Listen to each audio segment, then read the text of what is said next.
Well, it looks like they're both on the title screen. Jeremy splits have begun. Let's go. So right off the bat, both Jeremy and Kaku grabbing the Mushroom 1-1. As we stated earlier, it looks like they're both going to be going for big fire strats. So looks like we're going to be in sync for the first little while here. That's true. Jeremy threw the underground slightly faster, although this frame rule, when you pick up the mushroom in 1-1, is really lenient. So I would wager that they're tied to the frame through 1-1. So what do you think we'll see in 1-2 here, Bismarck? Well, I think they're both going to grab the fire flower right at the beginning here, take it nice and safe, snipe the enemies under the tunnel, and head on to 1-3. Yeah, the only bit that can cause problems is that dropping Goomba, which we saw Kaku do a little turn back just to make sure that it didn't fall on him. But again, because of the leniency of the frame rules, it looks like Kaku did end up getting a slightly lower time, so Jeremy pulls ahead by the tiniest amount. So it looks like we're all synced up here, so Jeremy just has the slightest lead. This is the stage where you would normally be doing the grab if you're going for PB attempts, but it really doesn't lose that much time. It's within 1 or 2 seconds, depending on how fast the grabs are. And both the runners are fully powered up. It's possible this is the last time we'll see them grab power-ups if they can run a clean race. Let's hope that they both maintain big fire for the duration.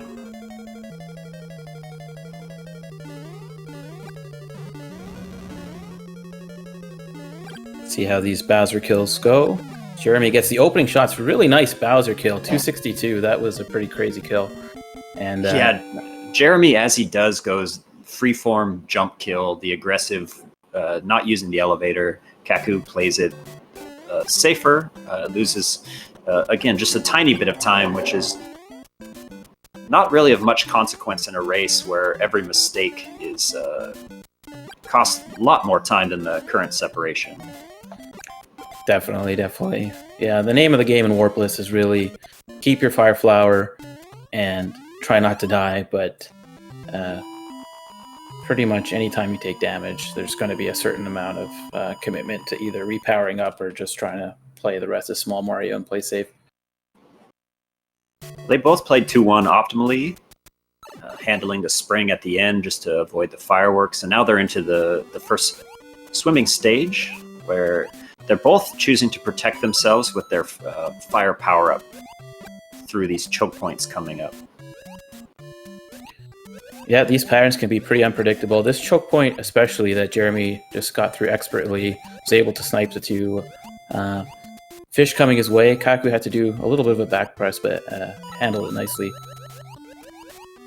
Yeah, the difference is potentially Jeremy knows for sure what pattern he's expecting there. He's on a set of notes and he's practiced exactly this pattern, whereas I'm not sure if Kaku plays that way or if it's more, free-flowing for him. He just takes the patterns as they come. That's a good point, actually. And heading into 2-3 here. A little bit of a trolley stage with these flying cheeps, but you'll see them execute duck jumps if they need to, just to make their hitbox a little slower. So far, some pretty friendly patterns. Nice snipe there by Kaku. It has been suggested that there is no impossible patterns in 2-3, that if you play it well, you'll always be safe. Do you know anything about that, Bismarck? I wouldn't know anything about that, but I wouldn't either. Some of them feel impossible. Yeah.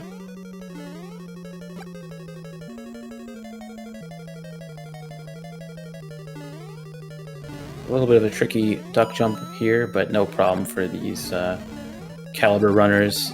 Jeremy gets the backwards Bowser, handles the kill really nice, and so does Kaku. Dual 261, it's really nice. Excellent 2-4 from both runners. We're within just a second or two. So no separation between the runners. We're into World 3-1. World 3-1, really fun level. Trickiest part of the level is the staircase at the end here. There's a few different ways to do it. Let's see how these runners handle it. Jeremy does the turnaround at the top, and so does Kaku. So the only separation between the runners is just some slight difference in strategies in World 1, I believe. And maybe some Bowser kills. Yeah, it was that one Bowser kill where Jeremy went for the really aggressive 262, and then I think Kaku had to slow down because he was going to get a 6 in, I think, 1-2? No, I can't remember, either 1-2 or 1-3. So dare I say there's a bit of a lull in the speedrun until 3-4, where we'll get to see the strategy difference. So let's talk about Kaku. Kaku is 38 years old from Tokyo, Japan, and he's been speedrunning Warpless since 2006, well before most of us even had the concept of speedrunning in our minds. Wow, that's a pretty interesting tidbit of information. I always say to myself that I wish I knew about speedrunning back then, but I only found out about it like a couple years ago.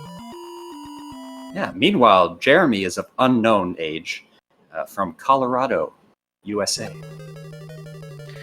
So I take it that's about as much of information Jeremy was willing to slip out, huh? Jeremy was pretty tight-lipped as far as info goes. Keeps it close to the chest, but unknown to Jeremy, we know him, I think, him pretty well just from watching his runs over the years. So Jeremy got the forward Bowser, chooses to slide under, which is a far more difficult kill to do quickly. Kaku also forward Bowser, but stayed to the left, chose to fight him in front. Still an excellent kill. Yeah, Jeremy was absolutely on the spreadsheet there. He just blazed through 3-4, went through all the Potaboos, knew exactly what to expect.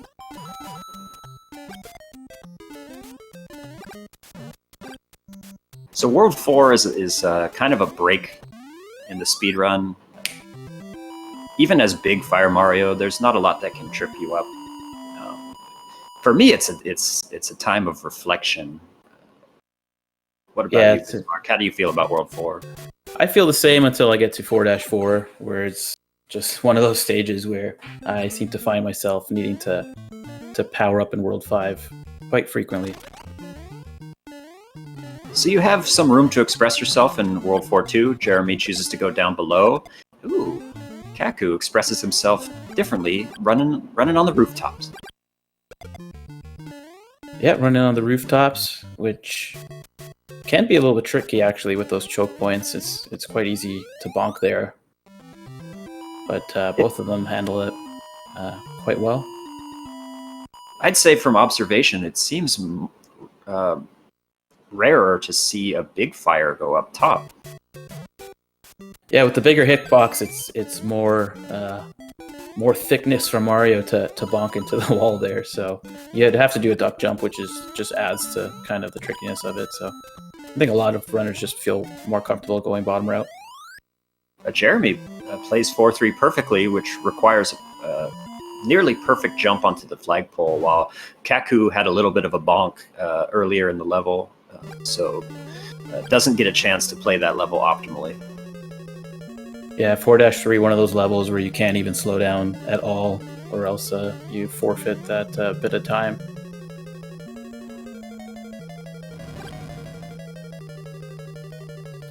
So this is a pretty tricky Bowser here, 4-4. Jeremy still playing. This is one of those stages where you cannot play on spreadsheet actually, because it's unpredictable the time that you get through the maze there. But both of them handle it really well.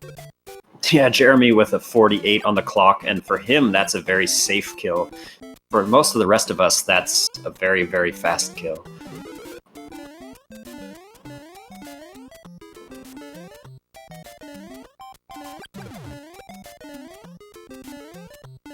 But a totally clean race from both runners so far. This is exactly what we were hoping for. No damage. Yeah, nothing short of what I I expected, to be honest. Both of them really consistent runners. So Jeremy jumps right over that bill, doesn't fear it whatsoever. That bill takes a shot, so you see Kaku plays it a bit safe there. Yeah, in fact, I have a bit of information here that Kaku and Jeremy raced just a few months ago and entered the final room tied to the frame while Kaku got hit in the final room and Jeremy didn't. So Jeremy won that race by about 1 second. Oh, wow. That's pretty interesting to hear. Which tournament was that? I don't recall. It was about 3 months ago. I don't recall what the title was. That's poor prep, I'm sorry. 5-3, one of the most dangerous levels in the entire race, in my opinion. These build patterns could be unpredictable. Jeremy, if he's still playing on his spreadsheet, if he is at all, he would know what patterns to expect, but Kaku, going in blind, handles it really, really well. Chat to the rescue says that it's GG speedruns. Thank you, chat. Yeah, look at Jeremy. He's got good bars and he knows it. Well, those were not exactly the best of bars, but he did handle them. I would say those were medium bars.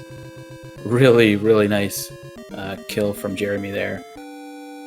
So Kaku with a really interesting strat. I quite like that. He rested by the bar there to wait for the Potabus to come down, and it took his jump from there. Yeah, you know you've played 5-4 correctly when Bowser only gets one shot. When he takes the second shot, it often overlaps with that final Potaboo, and it can be almost impossible sometimes to get through without slowing down. Just wanted to give a shout out to the Lakitu snipe that Jeremy did. That was pretty swag. Someone's asking about Jeremy's pace. Lakuki, in fact. I don't think 1904 is... Yeah, that could be so. He's on a 190X pace. Kaku probably on 190X pace as well. Higher 190X. Yeah, we'll see if he continues to play aggressive in these levels coming up, especially 6-4.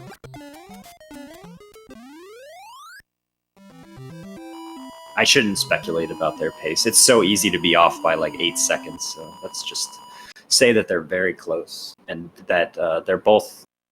I would say they're both exactly to their game plan. Yeah, they're basically, one Mario Warpless mistake apart in time at this point. So, Jeremy lands on the build there. I don't think that's what he expected to do, but he handles the backup with a spring quite nicely. If Jeremy's on the spring, that's not what he intended. So, Kaku making up some time here with a perfect 6-3. But let's see if Jeremy's on his spreadsheet. Let's see if he flies through here on good patterns, and he does. Wow, that was really nicely handled.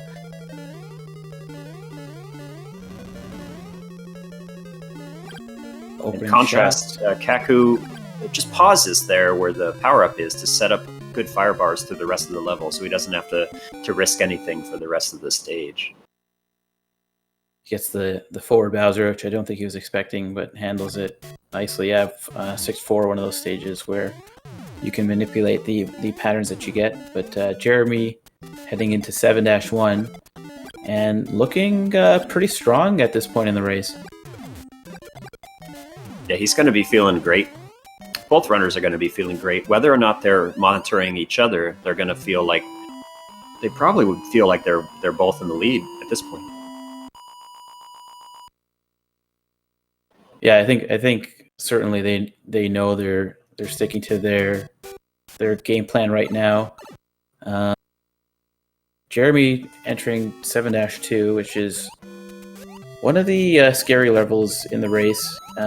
Similar to 2-2, he's choosing to use his fire instead of going for the duck swim. Yeah, 7-2 is a level where if you're not extremely confident about your sniping abilities... Oh, no. Just happened to Jeremy, you can take damage at any time. Yeah, Jeremy taking damage just as I was explaining the dangers of 7-2. This is similar to 2-2, except you have way more enemies coming your way, especially those bloopers, and easy to lose power there. So interesting to see how Jeremy's going to respond, because he does have an opportunity to power up here. Yeah, that's one of the most devastating places to lose power-ups, because now he will not take fire into World 8. There aren't 2 power-ups remaining until the second power-up is in 8-2. So he may choose to forego the power-up right here. Oh, he does grab it, and it was congested. Yeah, it was a really nice grab, and I like the move, to be honest. If he makes it to 8-2, especially if he knows how close the race is, he might just choose to forego getting fire and stick with the mushroom to just be able to take 1 hit in 8-3, but that's yet to be seen. So it does look, it does look like he has the buffer of a lead to take the bridge animation that he's going to suffer here in 7-4, and a quick grab in 8-2 if he plays 8-1 fast enough. This is going to be very interesting if Kaku can stay powered up. Yeah, I think that's pretty much the name of the game right now. And as I say that, Jeremy takes damage. And we're pretty much almost synced up here, entering 8-1. Jeremy got a bit unlucky with a Bowser that didn't want to give any space behind him. I don't think he wanted to suffer the time loss of waiting for a second jump, so he just took the risk of going underneath. But here's where you see the firepower from Kaku and the power of carrying it into World 8. He's not slowing down at all in this level. Yeah, you could see Kaku chasing down Jeremy, almost like something out of the Texas Chainsaw Massacre here. But you're going to see just as Dr. Mustache said, Kaku gain some ground incrementally as Jeremy has to take safeties to avoid those piranha plants. Oh, yeah, that was quite a sticky situation. We have a lead change. Yeah, Kaku took the lead there. Still anybody's game at this point, though.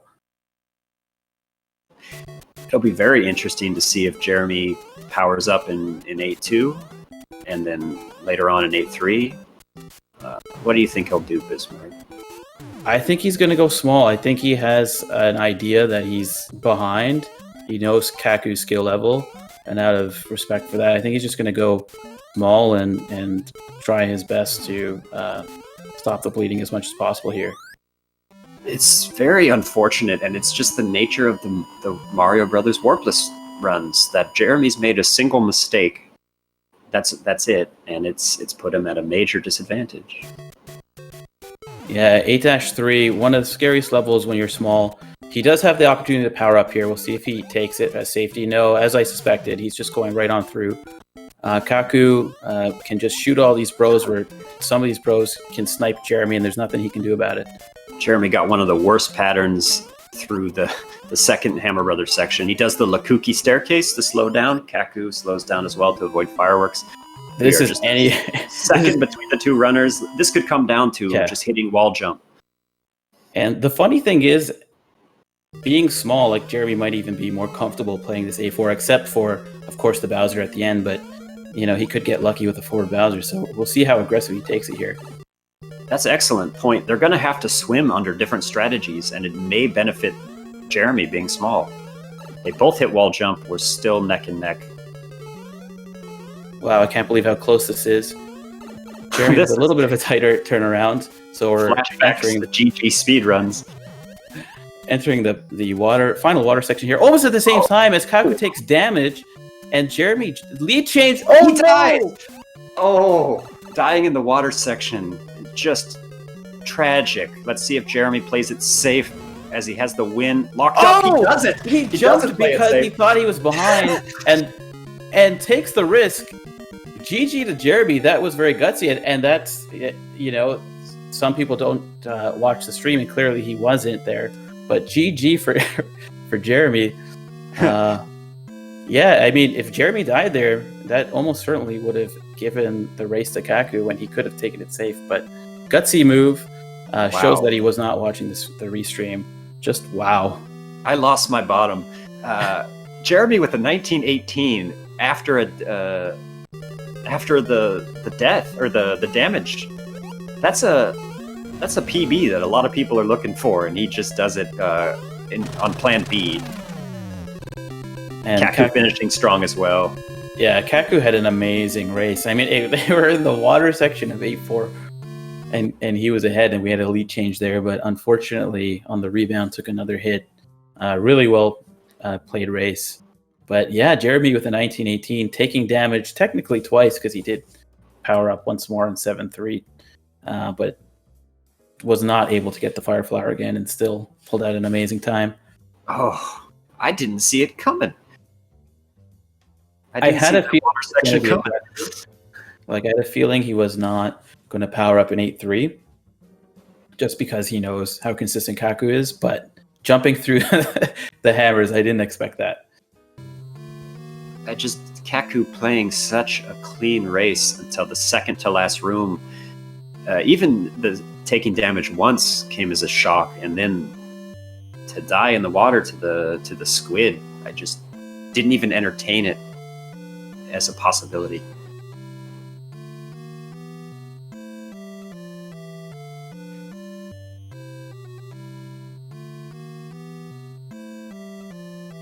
Well, this might be a good time to get to know our runners.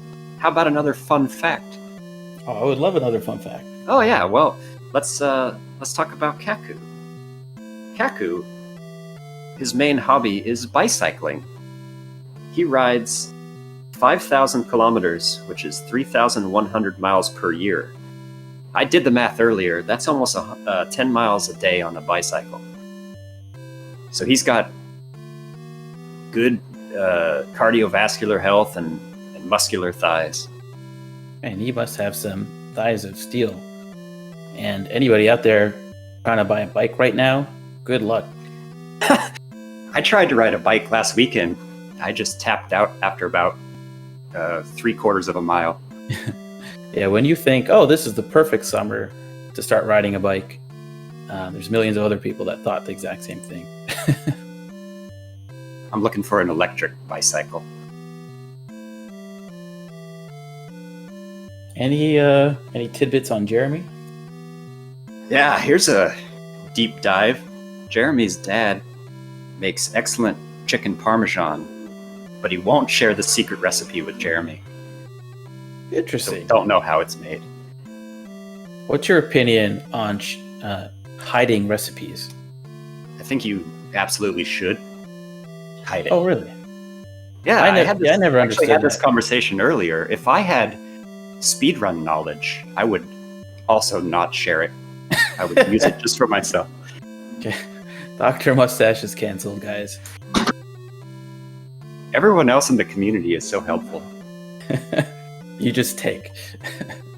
That's not true. You did come up with the handlebar strat, which is an attachment to the Royal Good Bars in 5-4 to make it even safer.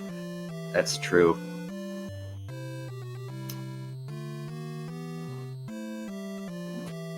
So here we are, Jeremy up 1-0.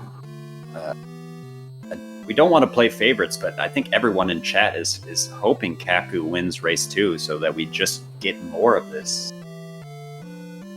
Yeah, I mean, I couldn't ask for anything more than that race, but I think these guys are going to deliver again here. Just so consistent, cool, calm, collected. It was really just came down to one or two mistakes here. It came down to 8-4, which is as exciting as it can get.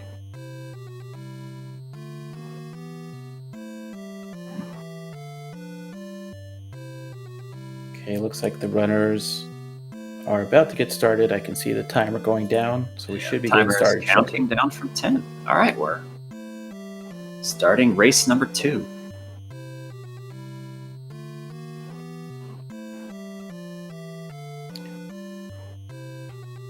Do you think a 1918 is enough to win the second race from either runner? It's hard to say, because all it comes down to is taking damage once. But I think we're going to see a very similar race for a lot of it as the last one.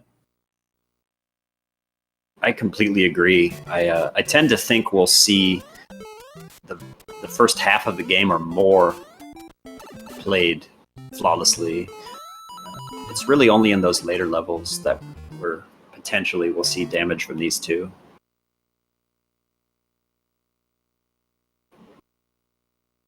So the race is off. Both of them get started, and it looks like they synced the splits for us because they started at the exact same time. Perfect.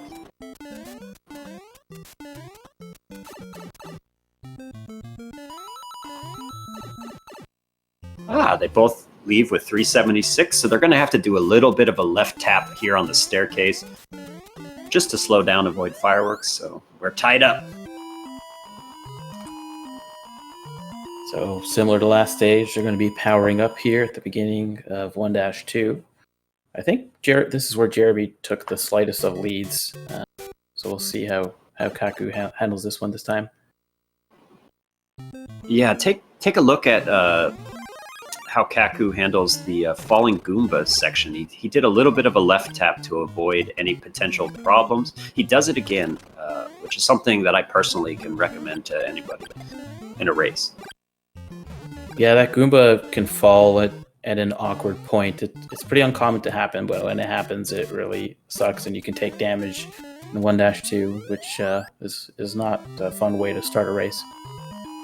But as you saw, it put Kaku in a position where he couldn't finish the rest of the level as fast as he wanted because he would have taken fireworks, so he did have to slow down and he chose to grab the base of the flag. So far, carbon copy of the last race. Both of them are powered up here, so 1-3 should be no problem.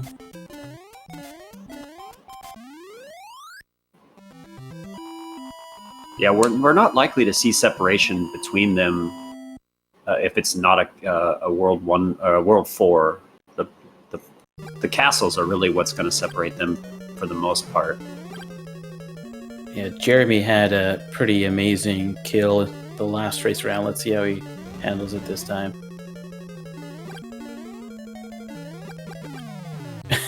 Goes for the 262 again. That was pretty sweet. Yeah, this is identical. Kaku getting forward Bowser, choosing to stay to the left where it's nice and safe, and Jeremy going for the all-out glory kill. So 2-1, one of those stages that you can express yourself, a couple different strategies or paths you can take.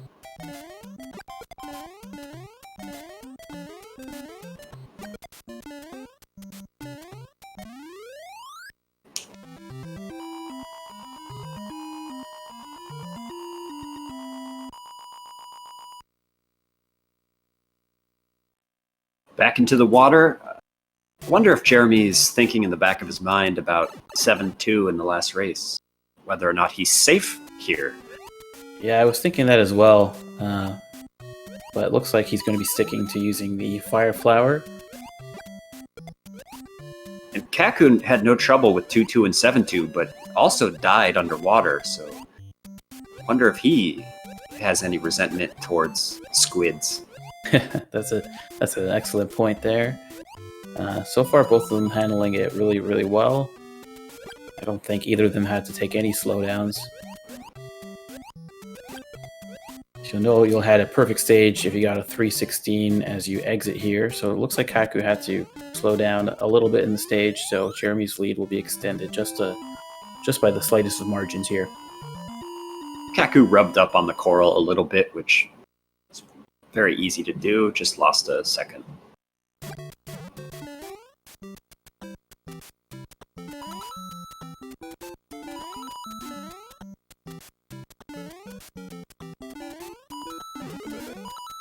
So let's talk about Kaku's bicycling prowess a little bit more here while we have a second. In 2018, Kaku cycled up Mount Evans in Colorado, which is 14,271 feet. Oh, that's pretty amazing. I don't understand the physics of cycling up a mountain.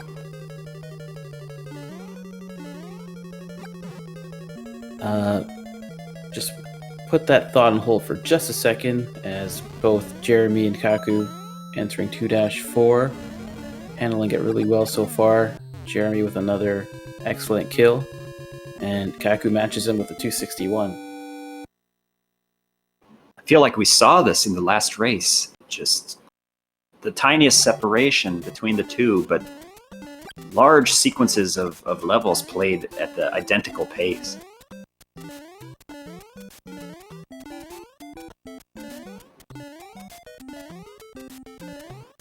Back to 3-1. Stairs at the end here that are definitely non-trivial, but Jeremy handles it no problem, and Kaku as well. Kaku had a little slowdown there, actually, and he was cognizant to recognize that he was going to get a 6 on the clock and slow down to avoid the fireworks. Really excellent recognition from Kaku. Just the tiniest Koopa squeeze is enough to throw you into fireworks, and he recognized it right away.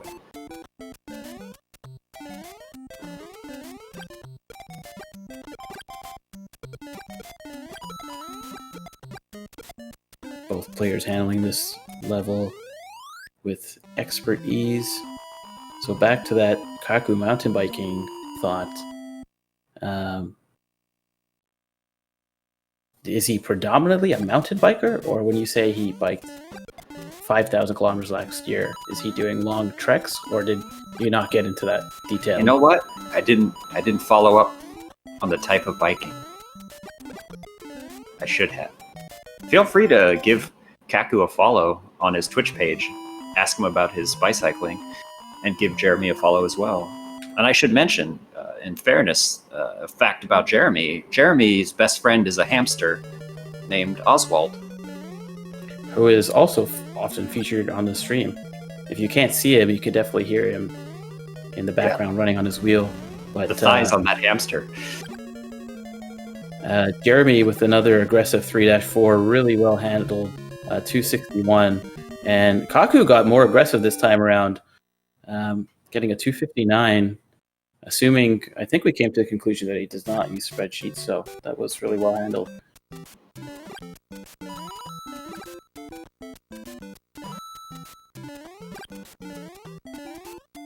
This is just a very entertaining sequence of races tonight. I really like it. Well, there are two things I like. I like it when races go completely off the rails, when both runners are scrambling, and I really like these races where both runners play completely clean and hardly any separation between the two. Yeah, I think this one is going to come down to really just one or two mistakes, if that. Yeah, at this level, taking damage might mean a loss in the race. That's how thin the margins are.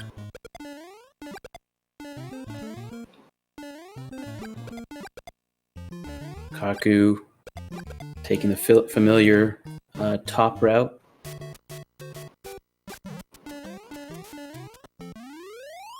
Yeah, so both routes are the same speed. You arrive to the flagpole at the same time in both routes, so feel free to express yourself there.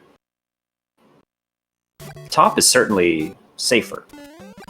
Less inputs, I should say. So you were coming in with the Jeremy facts. How about I ask you a Jeremy trivia question? I'm likely to not know, but let's do it. All right, let's try here. What is Jeremy's most expensive channel points reward? Ooh, maybe a 458 on demand? That's a good question. That's a pretty good guess, but does chat know before you reveal it? I think for a runner like Jeremy, a 458 is something that he doesn't need to charge too much for. That's 200 channel points. Oh, and we got to see something you mentioned in the last race, Bismarck, where there is no pattern to be prepared for in 4-4. So Jeremy got the worst pattern, and Kaku did as well. And KT the Creeper, correct answer was LaCroix Chug. Oh, that's interesting. I see someone says ukulele song. That sounds reasonable. I believe that might be a channel reward as well.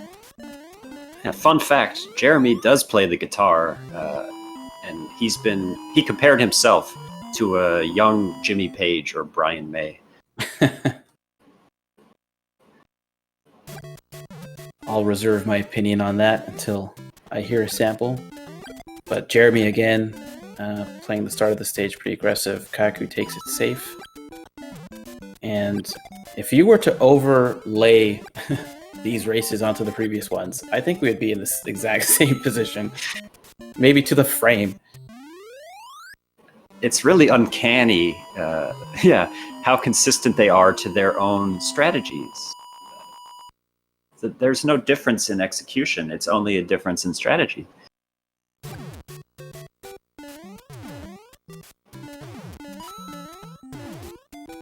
So as aforementioned in the previous race, 5-3, one of the most dangerous levels. This is one where knowing your patterns pays. So Jeremy handled that really well. Kaku gets some... I think Kaku knew for sure his pace because he buffered a jump into 5-3.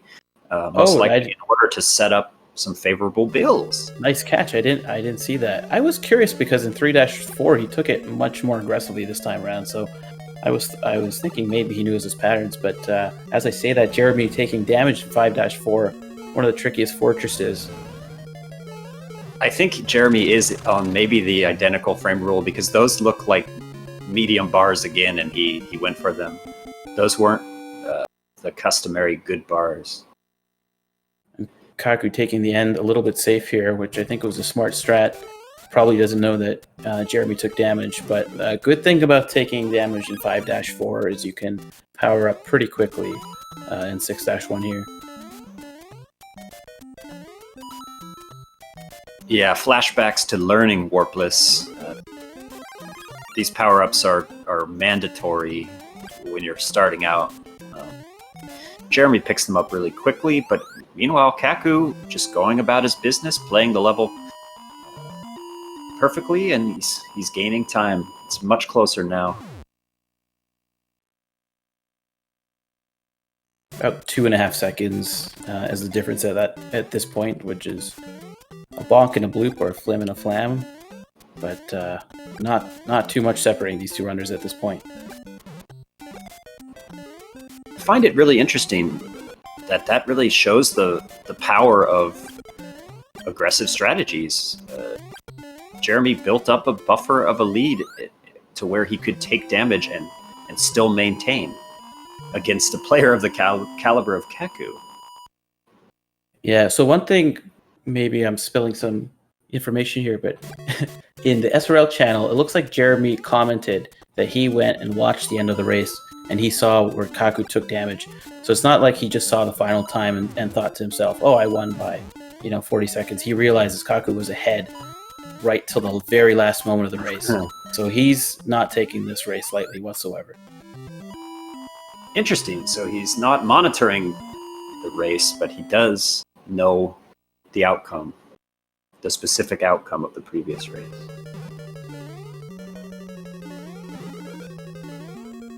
Ooh, interesting. Jeremy chooses to play 6-4 safe. Kaku does as well. Likely, it was a bad pattern for Jeremy. Otherwise, we would have seen him throw caution to the wind. Yeah, Jeremy did take damage, so he's would be off spreadsheet at this point. Excellent point. Yes, that is true. The randomness and the patterns, they don't persist in the same way after you've taken damage.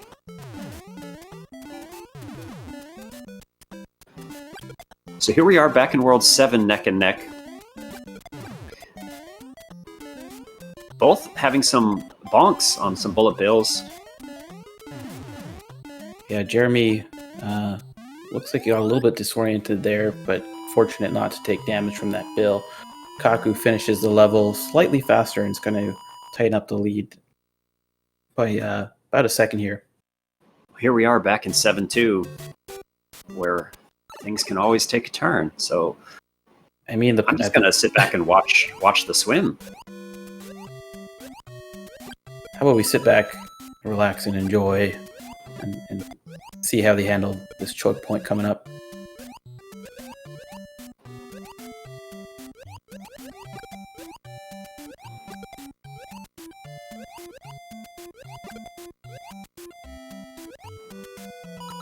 Really nice so far.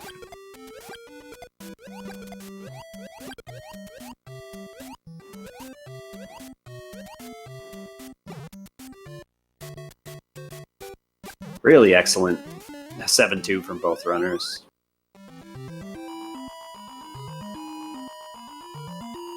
Yeah, after what happened in the last 7-2, I wasn't gonna say a word in in 7-2. 7-3 can break hearts as well. Some of these patterns force you to jump extremely late, and also you have to duck to make your hitbox as small as possible. Yeah, Jeremy with a little bit of a close jump there. He didn't duck either, so that was incredible.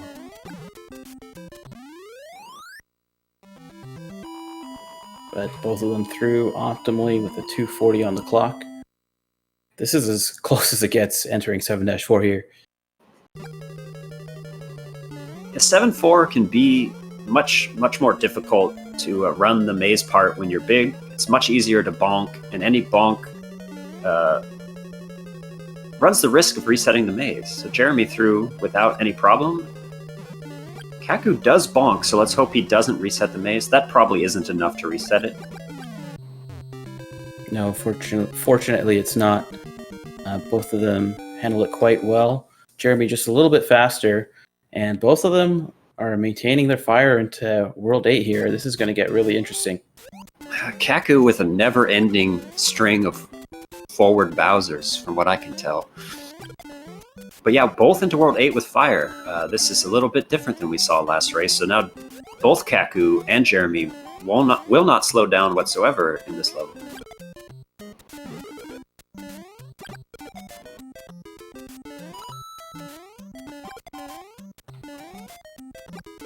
And the way World 8 works is there's no obvious way for Kaku to make up time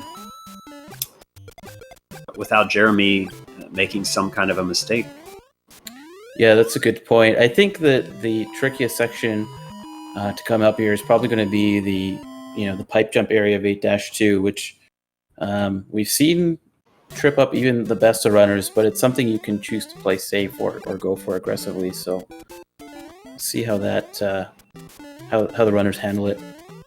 And unfortunately, the opening staircase, which is challenging as Big Mario, it requires a sequence of duck jumps, and it does get Kaku.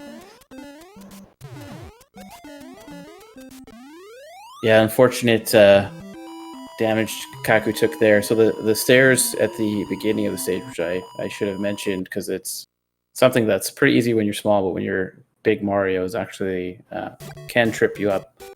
But yeah, that's going to give Jeremy a significant advantage entering 8-3 as he can snipe these enemies.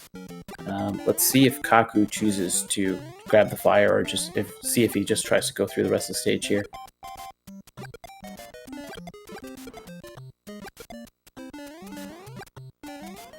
Yeah, Jeremy with a significant advantage. He's kind of in the driver's seat as Kaku was last race. He needs to get through 8-4 without taking damage or dying. Kaku does damage boost through a Hammer Brother and finishes the level. So we're really close. Any mistakes from Jeremy could be potentially capitalized by Kaku here. I think this is your opportunity to cram in as many runner facts as you can, because it looks like Jeremy is fixing to take this race here. I'll save some in my back pocket. Let's enjoy Jeremy's turnaround. And Kaku is into the wall jump room. Let's see, he goes for the 2-frame wall jump. He misses it as Jeremy does, and he does take a death. Jeremy needs to just swim safely and carry this one on in. Yeah, unfortunate death there for Kaku. Not over till it's over, but Jeremy's looking pretty comfortable here. Takes damage, but will have enough iframes to get through to the axe with an impressive 19-21. GG to Jeremy. Congratulations, Jeremy, moving on to the semifinals with a 2-0 win over Kaku. It's very unfortunate. Kaku played completely clean races essentially until 8-4 in both cases, and 8-4 was his undoing. Yeah, this race between Jeremy and Kaku was just a showcase of masterful skills and a lot of experience in Mario. Pretty much carbon copy races for a lot of it. Very, very close. Well up until World 8 in both races. So I think the chat here got their money's worth tonight.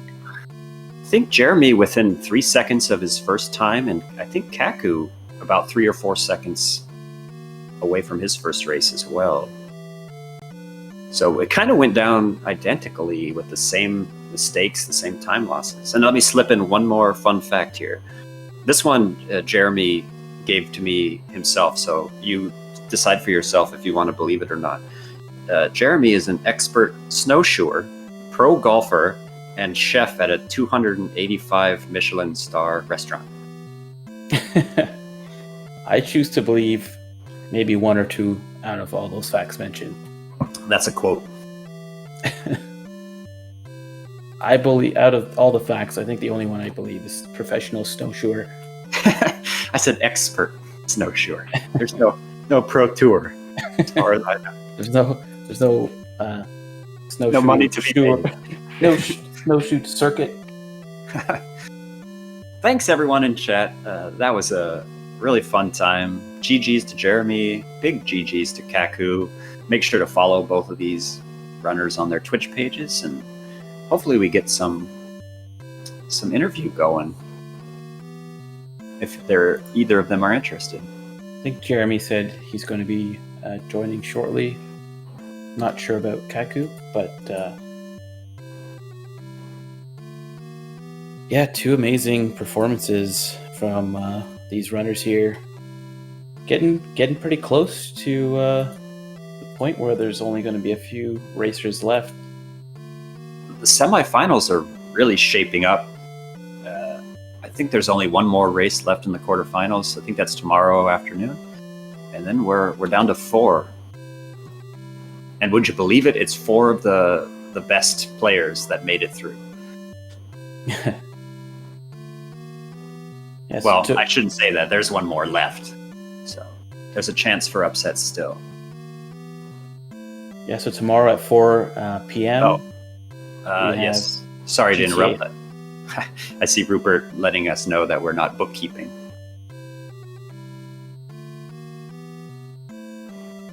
Sorry about that, Rupert. Marked as done, so I think the bot message can go out now. So, what were you saying, Bismarck? Oh, I was just going to mention that the final race of this point in the tournament is tomorrow at 4 p.m. It's going to be GTAce 99 versus JR Scarbo 99. The exact SpeedGaming channel is yet to be determined, but it's going to be one of the several SpeedGaming channels, so be sure to tune into that.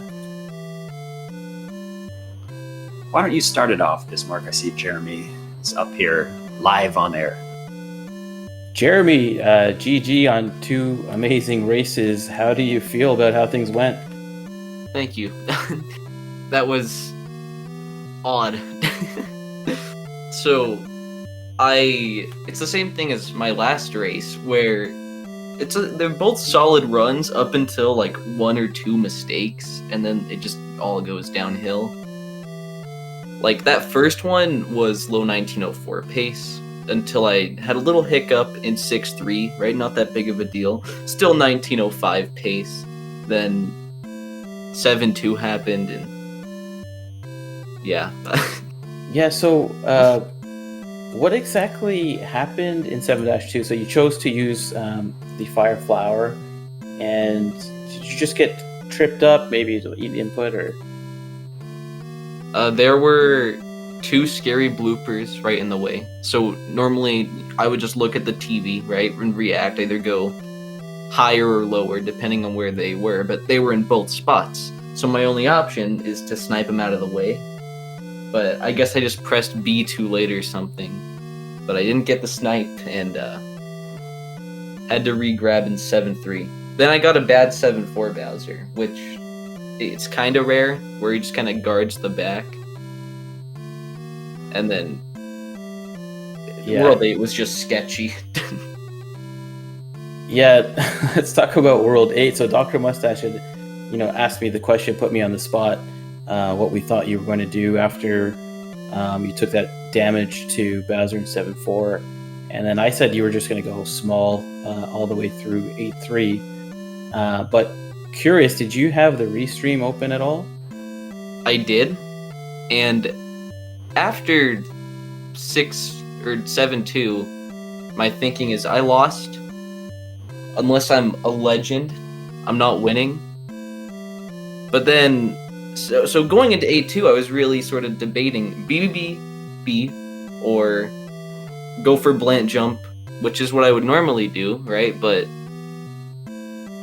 I couldn't do it, having not practiced it at all today, and still having that super tiny chance, if I challenged Podoboo and Bowser and lived, of still winning. I took the safe route. And I guess it worked out. There must have been some delay on the restream, because in 8-4, you guys, Kaku had the slightest of leads going into the water, and ended up taking damage, but you chose to jump through Bowser's hammers. So was there just too much of a delay where you didn't know, or were you just not looking at that point? Like I said, I thought I lost, right? Because, I mean, if we're being honest, unless you get really unlucky or just really bad things happen, beyond like 8-2, or really beyond 8-1, there are few things that can trip you up to make you lose like tons of time, right? And so I just figured, it's over, what can I do? The only chance I have is to have a legendary 8-4. I mean, well, legendary with 2-frame wall jump, but... Alright, Jeremy, let's talk strategy. So, you were one of the few runners, I think, in the entire tournament from the start that plays aggressively on a spreadsheet. And actually, in the second race, we got to see the power of that. You took damage, I believe, in 5-4, and had to power up back in 6-1, but you had built up enough of a buffer that you still had a lead. How do you think going forward? I think you're going up against Mars, who hasn't taken damage yet in the tournament. How do you think that's going to work out going forward? Mars he's a phenomenal player. He has a better PB than I do. So I really don't know. But he doesn't challenge Bowser stages, right? Which really only loses probably 5 seconds at most. So I'm planning on doing same strats I did today, but doing more than an hour of practice after not having played the game for a week beforehand. So how do you feel about the idea of taking damage and powering back up? Is that viable, or do you need to stay damageless? So if Mars is playing like he has before, I think if I take damage, it's over.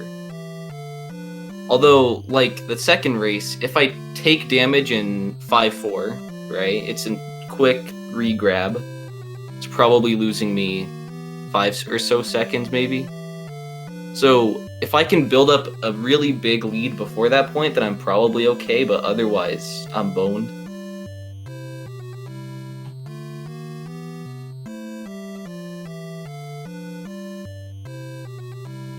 So it doesn't look like Kaku will be joining us for an interview. But so you say, Jeremy, that you haven't been playing Warpless recently. Do you think that sometimes can help in any way, or as you said, you're just going to stick to doing some practice coming into the next race? I have not been responsible with my Warpless playing, right? And it's bad. I think it's hurt me in a lot of ways, especially with 6-3. because for whatever reason, just something happened in the little break I had to where I can't play 6-3 at all anymore.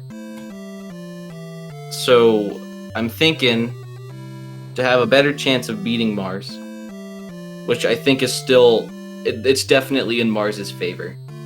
I'm going to practice, I'm going to actually play the game, and fingers crossed. So, a question. In the second race, if you're not challenging 6-4, does that mean it's just a pattern that you don't like? Or are you... Oh, actually, I take that back. I recall you're off your spreadsheet once you take damage. Is that correct, Jeremy? So, yeah, taking damage ruins the spreadsheet. So when I take damage, I don't challenge anything beyond that. So is that in your comfort zone? Or is it more in your comfort zone to be challenging levels with known patterns? So if I don't know the pattern, which if I get hit I don't know, right? Then it's not worth it, because even if I make it through the first part of 6-4, which isn't even that bad to do, I still have to worry about the fire bar, because you can get an impossible fire bar if you play the first part without slowing down, and it's not even that rare. So if my plan, if I'm on the spreadsheet, I haven't taken damage, which I can look right now. I want to say it goes out to about, I don't know, maybe 10 or so seconds, 9.8. Then I should be fine. But in your opinion, what is the easier play? Challenging it with known patterns, or the safety strats, which are quite easy for people who don't follow spreadsheets? Safety strats for sure. Okay, so you're very comfortable if you do happen to have to use backups. Yeah. It's just it's scary, right? Because Siri, what? Not now. She's listening. All right. Well, anyway, yeah. I don't know. Just 6-4. Really, I would say 5-4 is probably the scarier of the scariest of the three. I don't know what you would call them, challenging Bowser stages, because